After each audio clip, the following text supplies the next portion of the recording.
কোনো রকম ঝামেলা ছাড়াই খুব সহজে এই লঙ্কার চপের রেসিপি আজ তোমাদের সাথে শেয়ার করব। প্রথমে লঙ্কাগুলোকে ভালো করে জলে ধুয়ে গাটা মুছে একটা ছুরির সাহায্যে মাঝখানটা কেটে তার দানাগুলো বার করে নিলাম। এবার একটা বাটিতে পরিমাণ মতো লবণ আর একটু ভাজা মশলার গুঁড়ো নিয়েছি।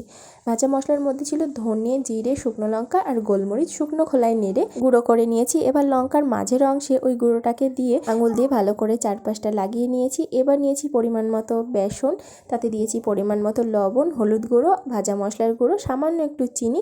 এবার অল্প অল্প করে জল দিয়ে একটা ঘন ব্যাটার তৈরি করে নিচ্ছি। ব্যাটারটা খুব একটা হালকা করলে চলবে না, ঠিক এরকম মোটা রাখতে হবে, নয়তো লঙ্কার গায়ে ব্যাটারটা ধরবে না।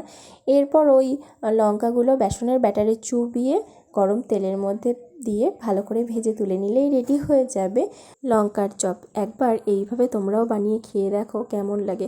কোনো রকম ঝামেলা ছাড়াই চটজলদি এই রেসিপিটা হয়ে যায়। ভিডিওটা ভালো লাগলে অবশ্যই একটি লাইক করবে।